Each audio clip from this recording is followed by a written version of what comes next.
الحمدللہ رب العالمین والصلاة والسلام علی سید الانبیاء والمرسلین اما بعد فاعوذ باللہ من الشیطان الرجیم بسم اللہ الرحمن الرحیم الصلاة والسلام علیک یا رسول اللہ وعلی آلک واصحابک یا حبیب اللہ الصلاة والسلام علیک یا نبی اللہ وعلی آلک واصحابک یا نور اللہ۔ معراج کی شب نبیوں کے سردار رسولوں کے سالار صلی اللہ تعالیٰ علیہ وآلہ وسلم نے دوزخ میں کچھ ایسے لوگ بھی دیکھے جو آگ کی شاخوں سے لٹکے ہوئے تھے۔ آپ صلی اللہ تعالیٰ علیہ وآلہ وسلم نے دریافت فرمایا، اے جبرائیل، یہ کون لوگ ہیں؟ عرض کیا، یہ وہ لوگ ہیں جو دنیا میں اپنے والدین کو گالیاں دیتے تھے۔ یاد رکھے، اب والدین کو ستانا اور انہیں ایذا دینا حرام اور جہنم میں لے جانے والا کام ہے۔ اللہ رب العزت عز و جل نے قرآن پاک میں والدین کو جھڑکنے اور انہیں اف تک کہنے سے منع فرمایا ہے۔ چنانچہ ارشاد فرماتا ہے، فَلَا تَقُل لَّهُمَا أُفٍّ وَلَا تَنْهَرْهُمَا وَقُل لَّهُمَا قَوْلًا كَرِيمًا۔ ترجمہ کنز ایمان، تو ان سے ہو اف تک نہ کہنا اور انہیں نہ جھڑکنا اور ان سے تعظیم کی بات کہنا۔ میٹھے میٹھے اسلامی بھائیوں، والدین کی نافرمانیوں اظہار رسانی کی اخروی سزا تو ہے ہی، دنیا میں بھی عبرتناک سزا بھگتنی پڑتی ہے۔ بارہا دیکھا گیا ہے، جو اپنے والدین کو ستاتے اور انہیں تکلیف پہنچاتے ہیں، خود اپنی ہی اولاد کے ہاتھوں ذلیل و رسوا ہو کر زندگی گزارتے ہیں۔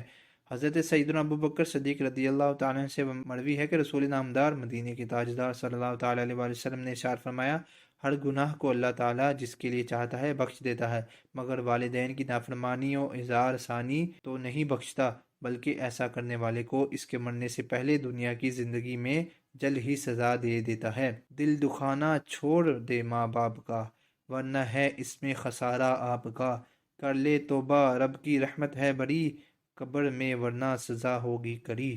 صلو علی الحبیب صلی اللہ علی محمد صلی اللہ تعالیٰ علیہ وآلہ وسلم۔ زنا انتہائی گھناؤنا اور گھٹیا فعل ہے۔ قرآن کریم و حدیث طیبہ میں اس سے بچنے کی بہت تاکید آئی ہے، اور جو اس کا ارتکاب کرے اس کے لیے سخت سزائیں وارد ہیں۔ قرآن کریم میں ارشاد ربانی ہے، وَلَا تَقْرَبُوا الزِّنَا إِنَّهُ كَانَ فَاحِشَةً وَسَاءَ سَبِيلًا۔ ترجمہ کنز ایمان، اور بدکاری کے پاس نہ جاؤ، بے شک وہ بے حیائی ہے اور بہت ہی بری راہ۔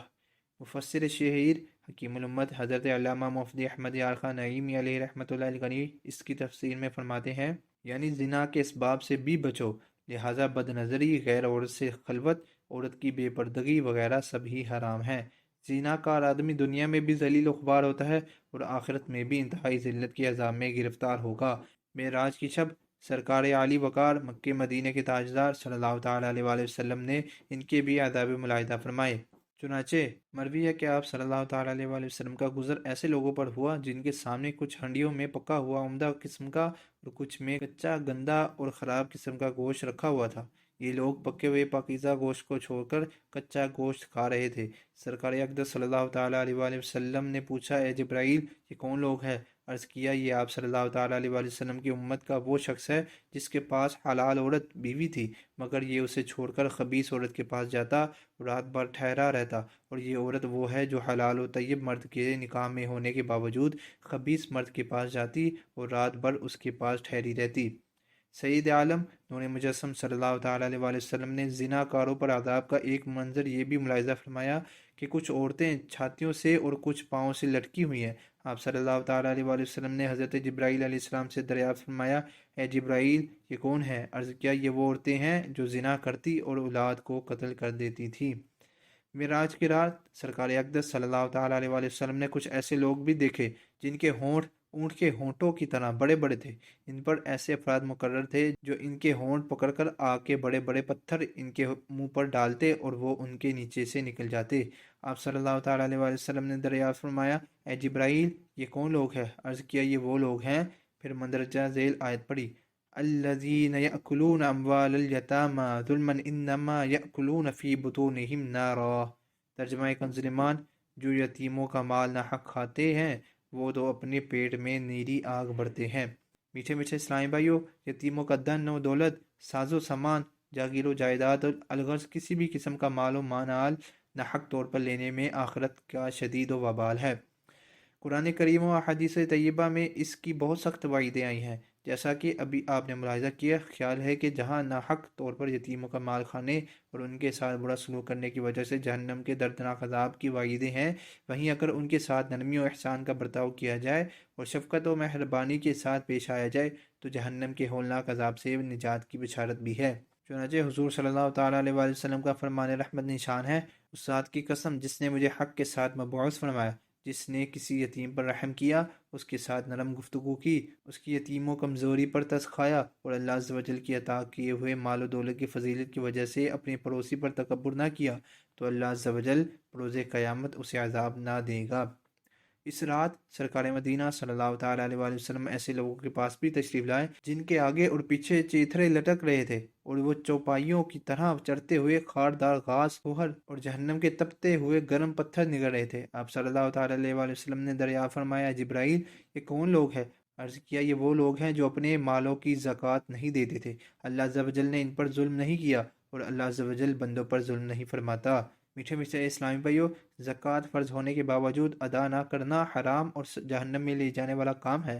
قرآن کریم و احادیث طیبہ میں اس کی بہت سخت سزائیں آئی ہیں، جیسا کہ حضرت سیدنا ابو ہریرہ رضی اللہ تعالیٰ عنہ سے روایت ہے کہ رسول اللہ صلی اللہ تعالیٰ علیہ وآلہ وسلم نے ارشاد فرمایا: جس کو خدا عز و جل نے مال عطا فرمایا اور اس نے اس کی زکوٰۃ ادا نہ کی تو قیامت کے دن اس کے لیے مال کو اس کے گنجے اژدہے کی صورت میں بنا دیا جائے گا، جس کی آنکھوں پر دو سیاہ نقطے ہوں گے، اور وہ اژدہا اس کے گلے کا طوق بنا دیا جائے گا، جو اپنے جبڑوں سے اس کو پکڑے گا اور کہے گا: میں ہوں تیرا مال، تیرا خزانہ۔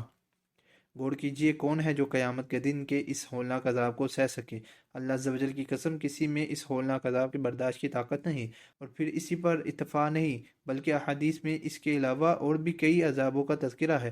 اعلیٰ حضرت امام اہل سنت مولانا شاہ امام احمد رضا خان علیہ رحمت الرحمن ان کا مختصر بیان کرتے ہوئے فرماتے ہیں: خلاصہ یہ ہے کہ جس سونے چاندی کی زکوٰۃ نہ دی جائے، روز قیامت جہنم کی آگ میں تپا کر اس سے ان کی پیشانیاں، کروٹیں، پیٹھیں داغی جائیں گی۔ ان کے سر، پستان، چھاتیوں پر جہنم کا گرم پتھر رکھیں گے کہ چھاتی توڑ کر شانے سے نکل جائے گا، اور شانے کی ہڈی پر رکھیں گے کہ ہڈیاں توڑتا سینے سے نکل آئے گا، پیٹھ توڑ کر کروٹ سے نکلے گا، گدی توڑ کر پیشانی سے ابھرے گا۔ جس مال کی زکوٰۃ نہ دی جائے گی، روز قیامت پرانا خبیث خونخوار اژدہا بن کر اس کے پیچھے دوڑے گا، یہ ہاتھ سے روکے گا، وہ ہاتھ چبا لے گا، پھر گلے میں توق بن کر پڑے گا، اس کا منہ اپنے منہ میں لے کر چبائے گا: میں ہوں تیرا مال، میں ہوں تیرا خزانہ، پھر اس کا سارا بدن چبا ڈالے گا۔ والعیاذ باللہ رب العالمین۔ میٹھے میٹھے اسلامی بھائیوں، اور پھر اپنی ناتوانی و کمزوری کو دیکھیے۔ ہماری کمزوری کا حال تو یہ ہے کہ ہلکا سا سر درد یا بخار تڑپا کر رکھ دیتا ہے، تو پھر آخرت کے یہ دردناک عذاب کیوں کر برداشت کیے جا سکتے ہیں؟